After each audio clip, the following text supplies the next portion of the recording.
실은 중세국어 문법이라고 하지만 요 말부터 잘 듣는 게 좋을 겁니다.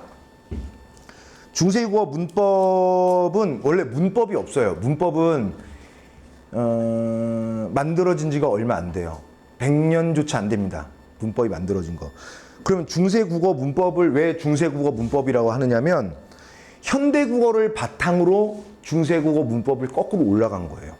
그러니까 중세국어 문법을 잘하려면 근본적으로 현대국어 문법을 잘하면 됩니다. 자, 문법의 세계로 이제 발목 정도는 담갔고 이제 빠져들어가는 겁니다. 이런 게 참 낯설죠. 이런 게 참 낯설어요. 이거 뭐죠? 이름이 제목이 세종어제 훈민정음이에요. 행종엉쟁이 아니라 세종어제 훈민정음입니다.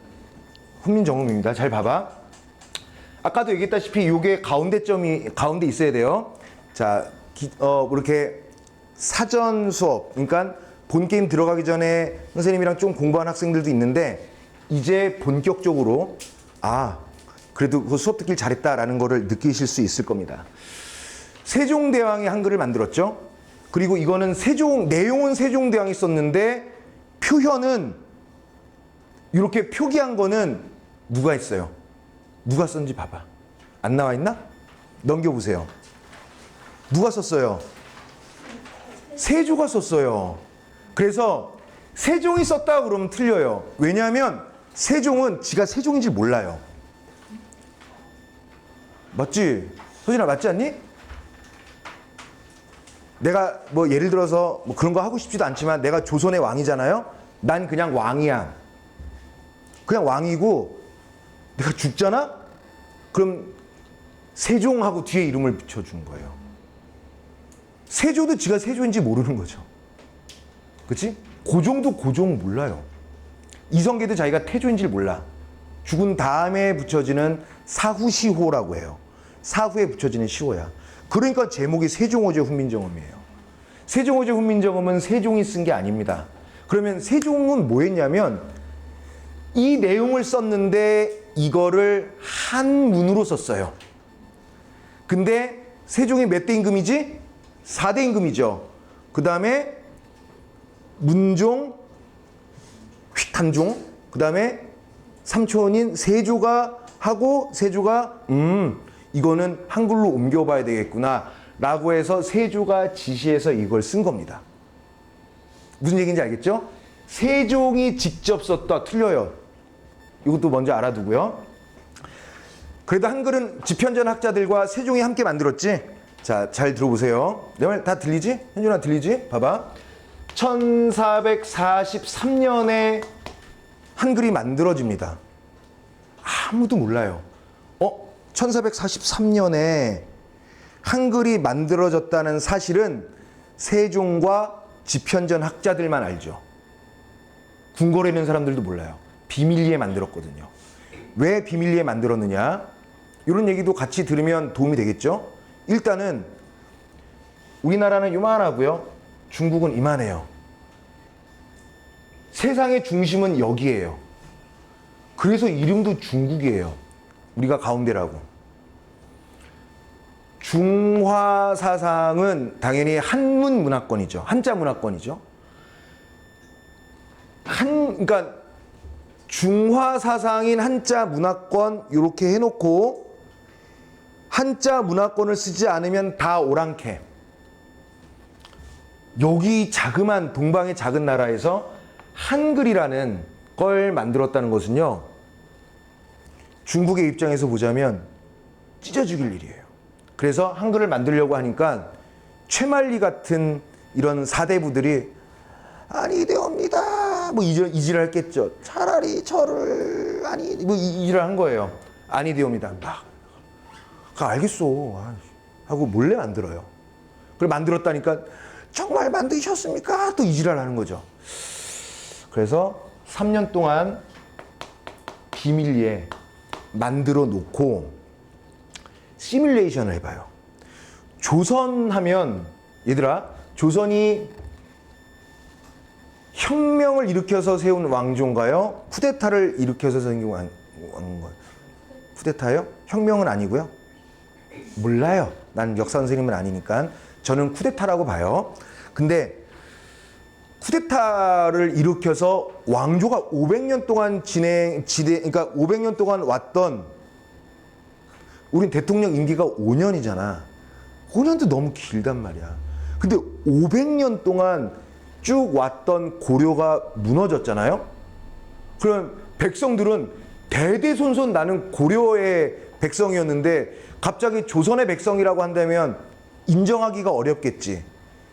그러면 조선이 무력으로 이렇게 해서 조선 왕조, 이씨 왕조를, 그러니까 역성혁명이라고 하잖아. 왕씨에서 이씨로 바뀌었으니까 이거를 무조건 오케이 하려면, 백성들로부터 인정을 받으려면 고려를 디스하면 돼요.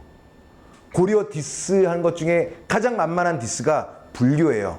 불교 때문에 백성들이 그래서 조선은 건국되자마자 전국의 사찰들의 한 70%가 다 없어져요.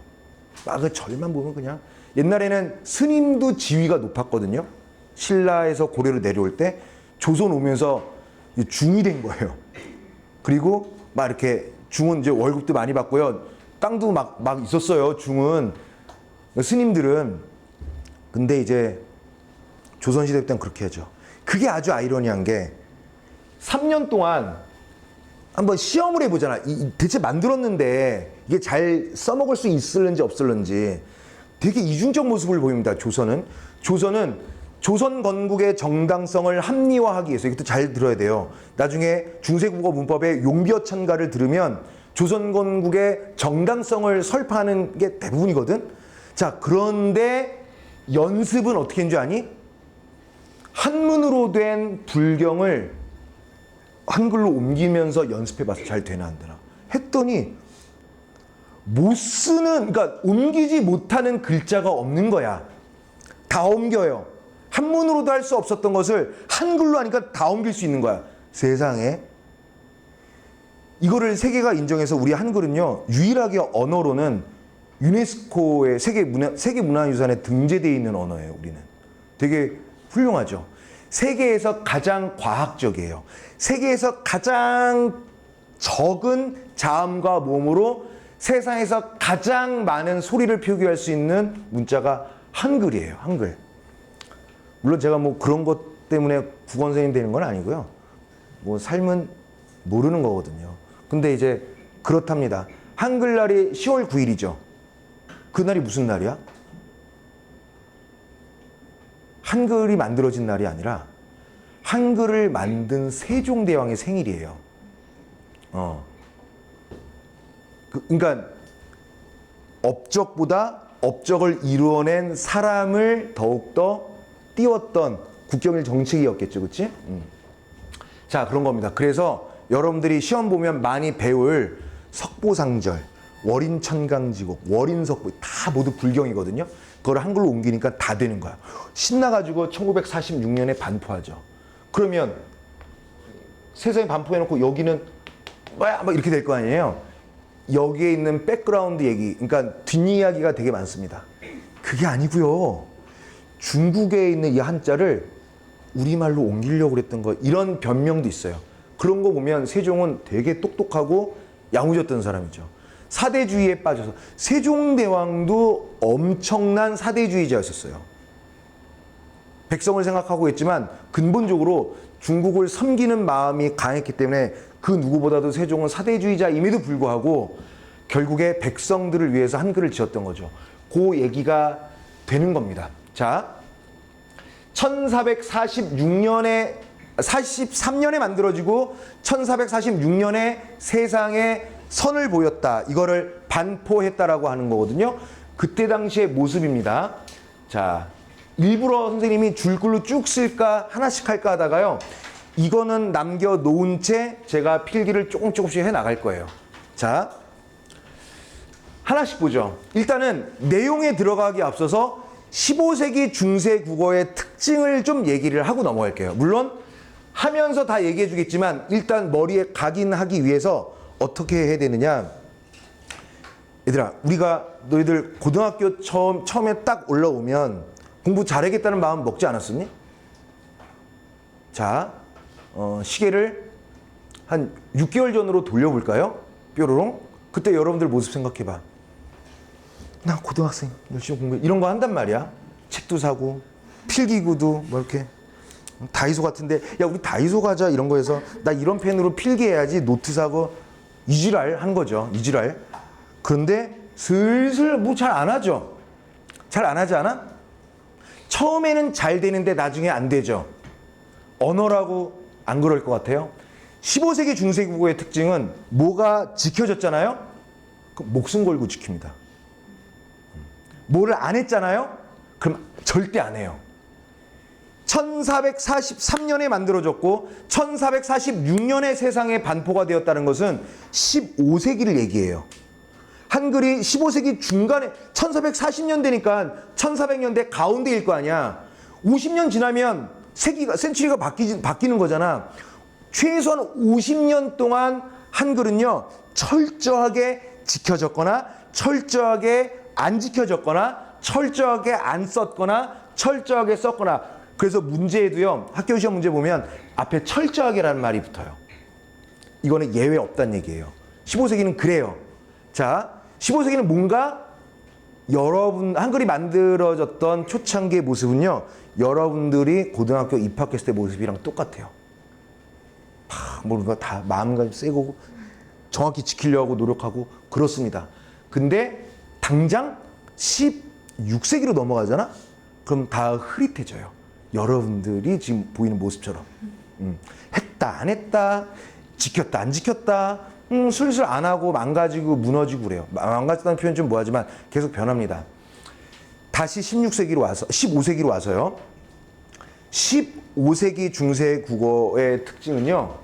지금 요게 일로 와야 되는 거예요. 일로. 여기 점. 요거 참고해서 보세요. 알겠지?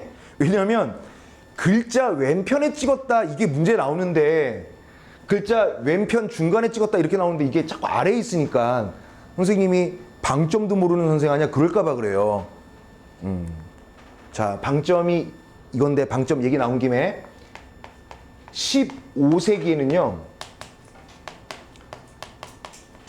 방점이 사용되었다 이겁니다. 방점이 사용되었다. 방점이 사용되었다. 자, 괜찮습니까? 여기까지? 자, 급할 거 하나도 없어. 설명 하나하나 잘 들으면 돼요. 방점이란 게 뭐냐면 이런 거야. 근데 지난번에 얘기했나? 이게 저처럼 그렇죠. 중년이죠. 맞아요. 저는 중년의 남자입니다. 중년의 남자는 이렇게 톤이 이렇게 올라가거나 잘 내려가지 않아. 어제도 여기 앞에 실장님이랑 김병승이랑 셋이서 맛있는 저녁을 먹는데 얼마 전에 워크숍 가서 뭐 이렇게 뭐 얘기를 해요. 근데 저는 옛날에 군대 갔다 와서도 저는 미성이었거든요. 미성. 아, 그때 좋았는데. 근데 나이를 먹고 강의를 하게 되면 이제 성대결절이 오고 그래요. 성대결절이 오고 소리가 낮아지면 중저음이 되어버리면 톤의 업앤다운이 많이 없어요. 그냥 뭐 그런 거지. 그래. 그런 거야. 이렇게 잘 안 해요. 다 그냥 비슷한 톤으로 얘기해요. 자, 톤이 이렇게 업앤다운이 별로 없는 목소리를 떠올리려면 여러분들의 아버님 목소리를 떠올리시면 돼요. 더. 저야 좀 덜하죠. 강의를 하는 사람이니까 포인트를 줘야 할 때. 좀 높이기도 하고 낮기도 하지만 일반 이런 건 아니죠. 그런데 중국 사람들의 평상시 말을 들어보세요. 이러죠.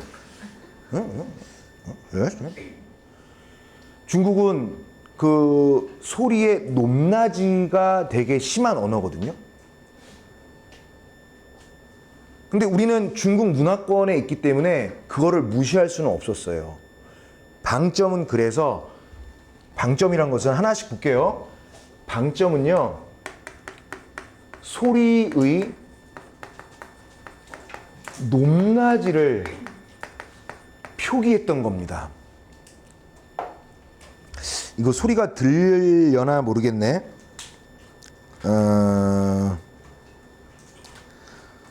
여기 마이크가 없어서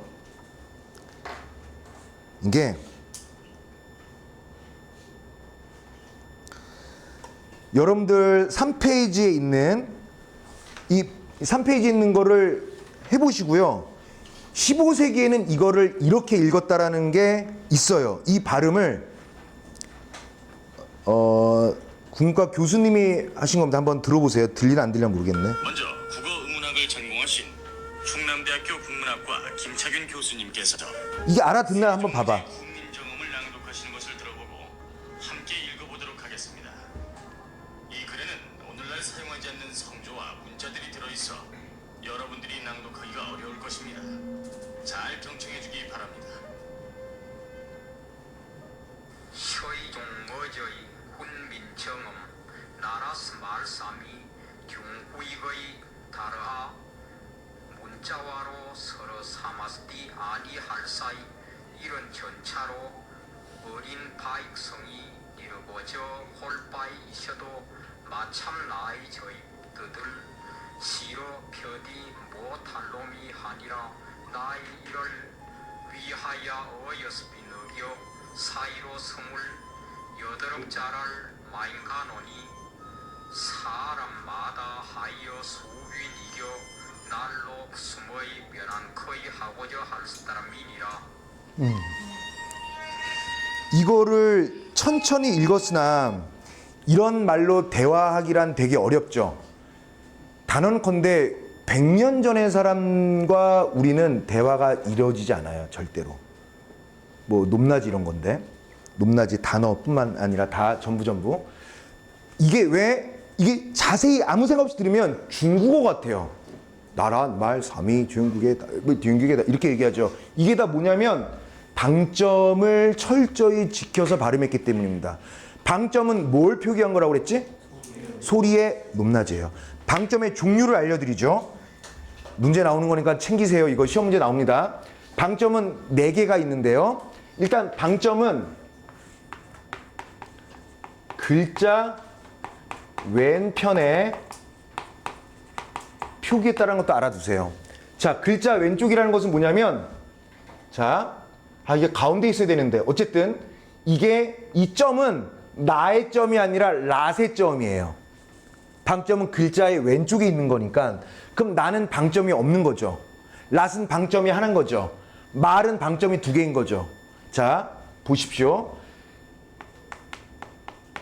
평성이라는 게 있고요. 그 다음에 거성이라는 게 있고 상성이라는 게 있고 입성이라는 게 있어요. 자, 제가 그림은 잘 못 그려서요. 평성, 거성, 상성, 입성입니다. 자, 이걸 뭐라고 하는 거냐면 왜 이렇게 그렸냐면 평성은 낮은 소리예요. 낮은 소리. 나. 평성은 점이 없으니까요. 없어요. 점이 없어. 없지? 그래서 그 충북대 그 교수님 발음에 의하면 나도 그분만큼 못하지만 나랏 말 쌈이 이렇게 한다. 나랏 말 쌈이 이렇게 된다고요. 나랏 점이 하나 있는 것은요. 거성이거든요. 점이 1개예요. 얘는 높은 소리예요. 나랏 이렇게 되는 거예요. 나랏. 상성은요. 얘는 높은 소리. 이것도 문제 나와요. 표로 나와. 표로 학교 시험에. 상성은요.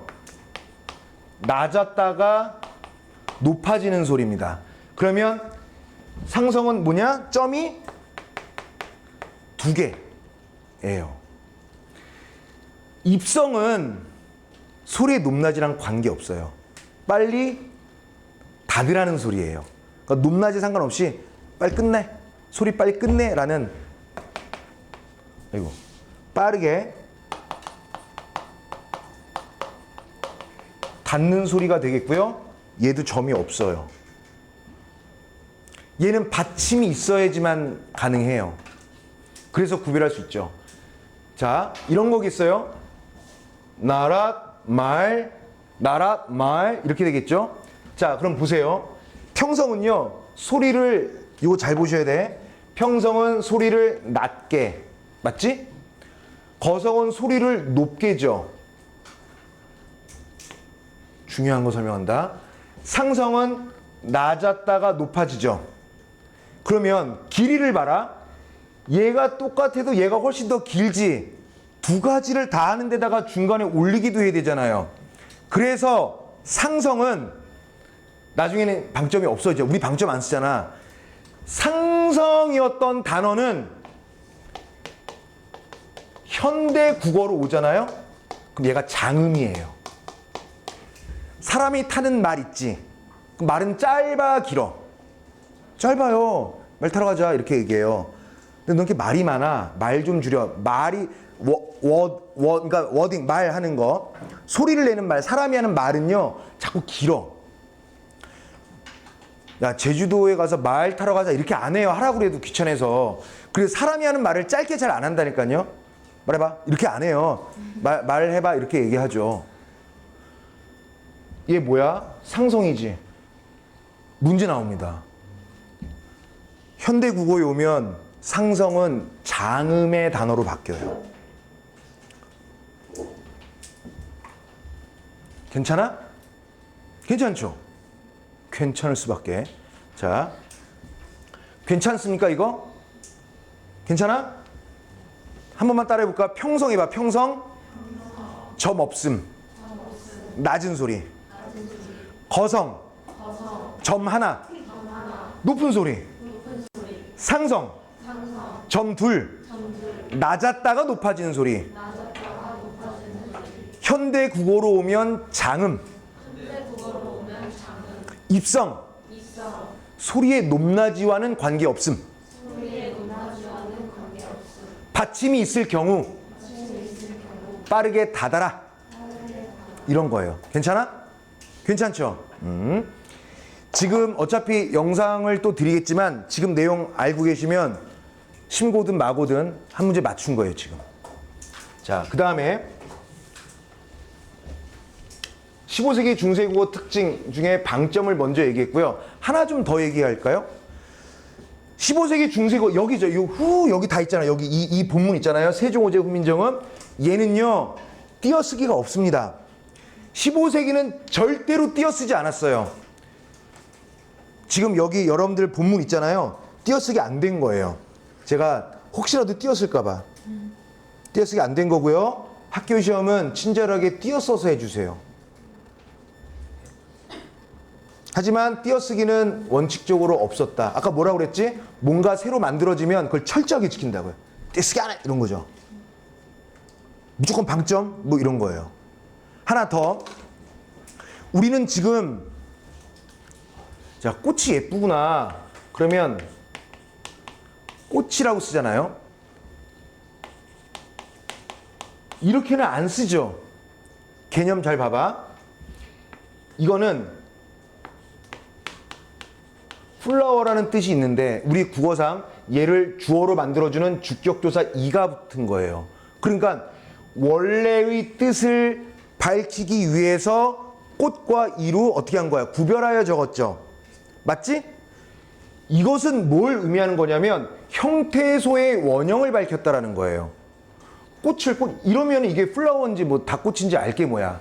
알 수가 없죠. 근데 이렇게 적으면 형태소의 원형을 알아서 읽는 게 편해진다고요. 의미 파악이 쉽다고요.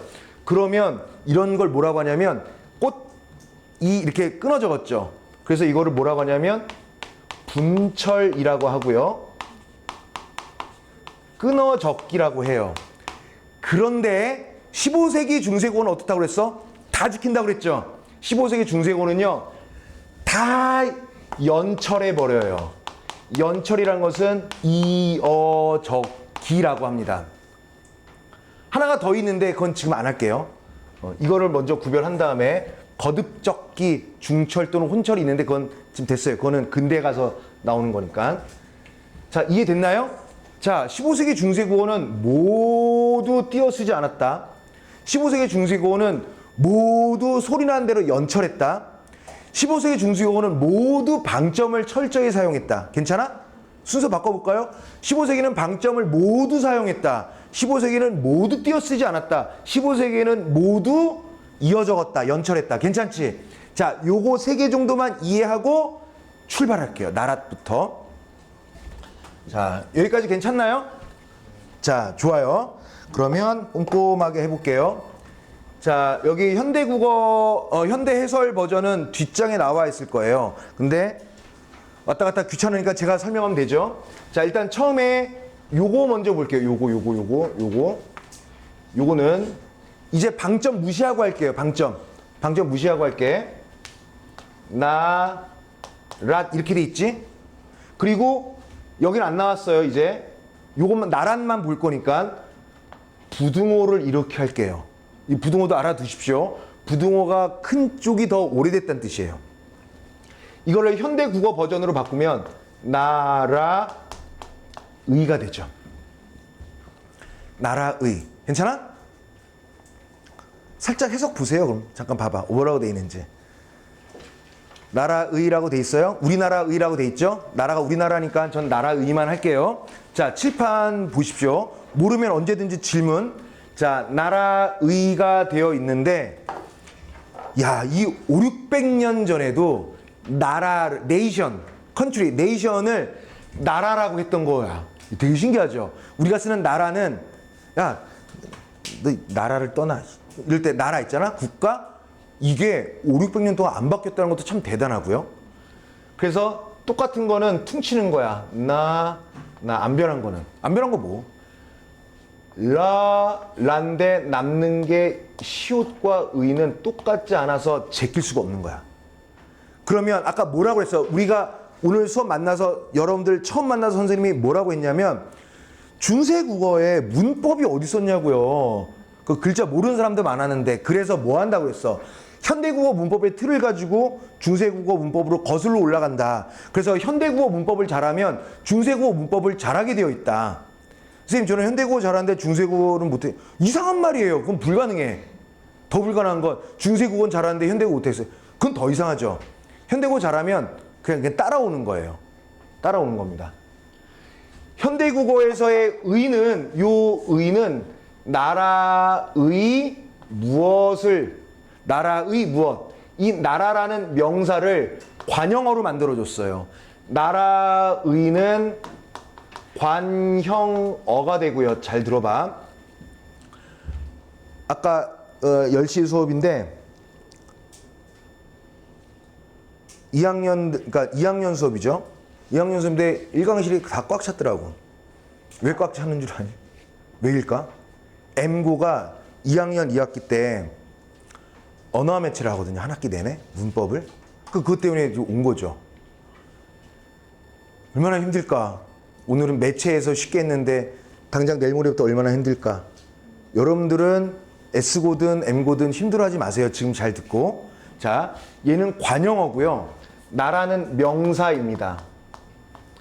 명사가 관형어라는 문장 성분이 되기 위해서 뭘 붙인 거야? 의라는 관형격 조사를 붙인 거죠. 이 역할을 누가 해? 15세기에는 시옷이죠. 우리는 시옷을 관형격 조사로 쓰진 않아요. 근데 15세기에는 시옷이 관형격 조사였던 거야. 현대보다 중세국어가 좀 더 복잡해요. 우리 현대국어의 관형격 조사는 이거 하나밖에 없거든요. 근데 중세국어는요 4개가 있었어요.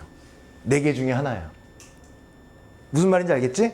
그것까지 이제 그거를 알면 또 이제 2학년 때 넘어가야 되는 건데 일단은 이것만 합시다. 이것만 알면 응용할 수 있으니까.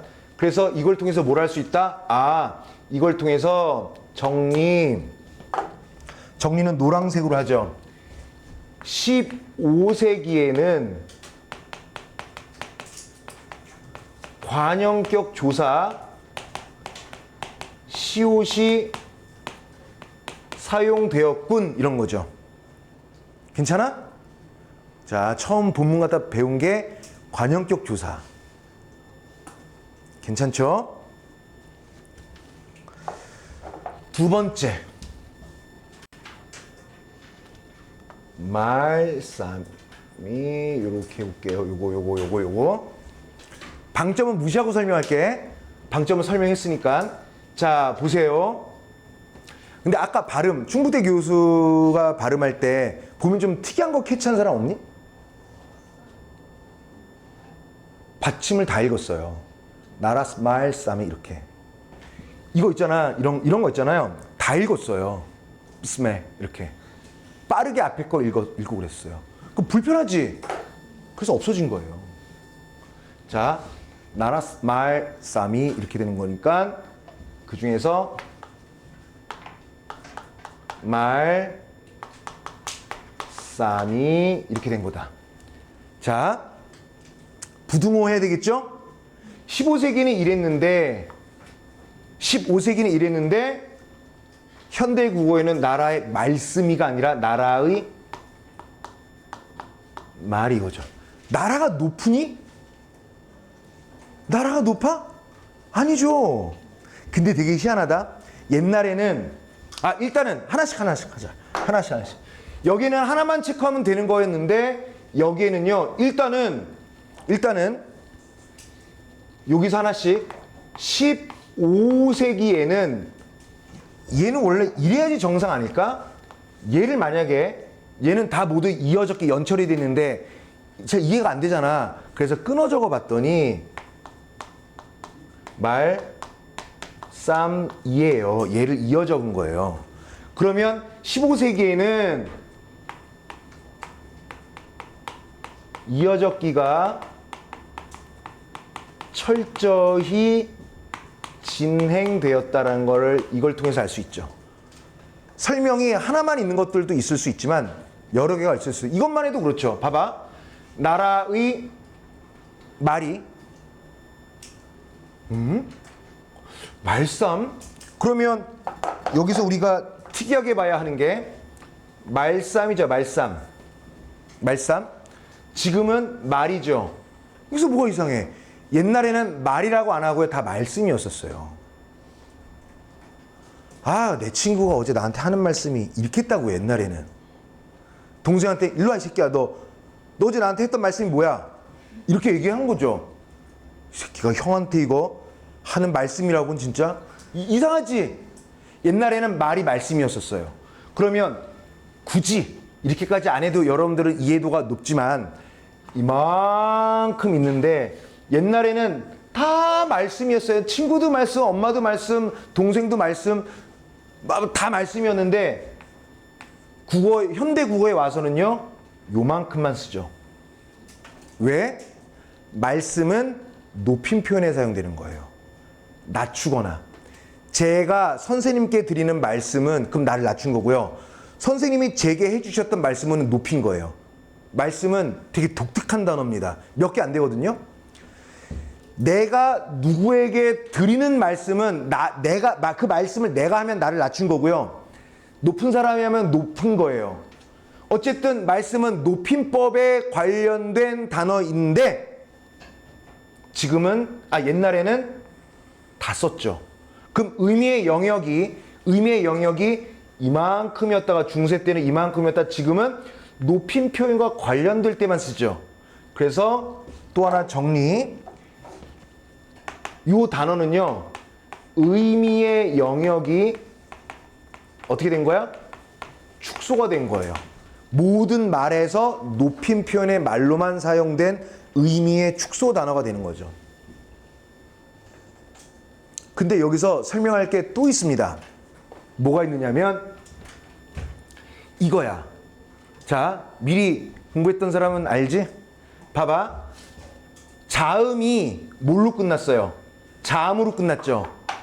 자음으로 끝난 다음에 주격조사가 붙으면 뭐가 붙어요? 이가 붙어요. 그래서 주격조사 이가 사용되었다는 것을 알 수 있죠. 자, 칠판 잠깐 보실까요? 봐봐. 지금 요거 하나 했어요. 여기서 뽑아낼 수 있는 건 하나. 개수도 잘 봐. 그 다음에 두 번째로 말싸미 했어요. 말싸미로 뽑아낼 수 있는 소스는 몇 개야? 3개예요. 제가 이거를 다 뽑겠다고요. 이걸로 할 수 있는 얘기들을 다 뽑기 위해서 제가 쭉쭉 설명하지 않는 거예요. 쭉쭉 설명하면 그런가 보다 하고 듣다가 나중에 보면 뭐지 이렇게 될 거는 불보듯 뻔한 거여서 제가 아예 끊어서 단어나 구로 끊어서 설명을 할게요. 우리는 그럼 15세기 중세국어의 특징 몇 개가 나왔어 지금? 4개가 나온 거예요. 자, 그 다음에 요것도 볼게요. 참 이상하죠? 이게 표기가 잘못되었을 수도 있는데 이게 또 얘를 다시 한번 잘 표기해 볼게. 얘는 한자로 한자를 먼저 쓰고 이거예요. 이거 과수원 이응 이름은 예디응. 그 다음에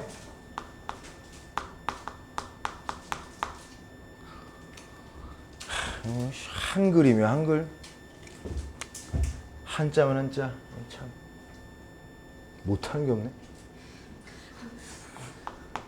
들렸니? 나 요즘 왜 그러지? 혼잣말을 너무 크게 하는 것 같아.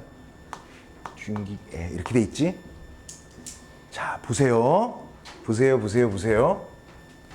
이거를 중국이라고 하면 되지 않았을까? 갑자기 나라스 말쌈에 댕기게 달아 왜 이렇게 얘기했을까? 이게 아까 얘기했던 세종대왕의 작은 변명이에요. 너희들 왜 오랑캐처럼 문자를 만드냐?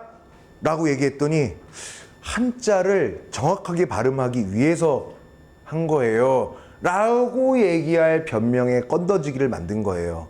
그래서 지금은 듀잉고라고 하잖아. 비슷하지, 듀잉기. 하지만 중국은 아니에요.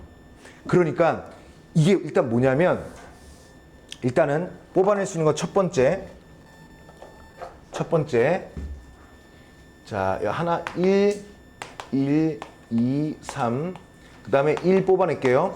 자, 나라스 말싸미라고 할 때는 한자가 없지. 나라도순 우리말, 관용적 조사는 당연히 우리말, 말씀과 이도 다 우리말이지. 근데 처음으로 세종어제 훈민정음사에 처음으로 뭐가 나왔느냐면 한자가 나왔어요. 한자를 중국이라고 편하게 안 하고 듀잉기이라고 했어요. 듀잉기. 뭐냐면 자, 현실적인 한자음을 표기한 거고요. 이거는 이렇게로 안 끝나. 이렇게 해야 되고요. 별표도 칠게요. 그리고 이 이름을 뭐라고 하느냐면 이렇게 하는 것을 동국 정운식 표기법이라고 합니다. 엄청 중요해요. 한 번 더 나올 거야. 선생님 말을 좀 천천히 선생님 리듬에 맞춰서 따라해 보실까요? 동국 정운식 표기법 해봐. 시작. 동국은 조선이에요. 중국을 중심으로 이스트 동쪽에 있으니까 조선에서 중국을 정운 바르게 표기하라는 표기법이에요. 중화에 있는 한자를 동쪽 나라인 조선에서 정확히 표기해서 옮겨라가 동국 정운식 표기법이에요. 이게 이해하셨나요? 그래서 중국이 아니라 듀잉기이에요. 자, 하나 더. 아이고, 요것도 아까 체크 안 했다. 4번인데 이거 다음에 좀 이따 할게요. 다른 데도 아래가 많이 나오니까. 그 다음에 우리 요거에 주목해 볼까요? 요거 귀요미 요거 이 녀석의 이름은요 옛 이응입니다. 옛 이응이고요. 그래서 동국정운식은요 오로지 어디에서만 적용돼? 한자에만 적용되는 거예요.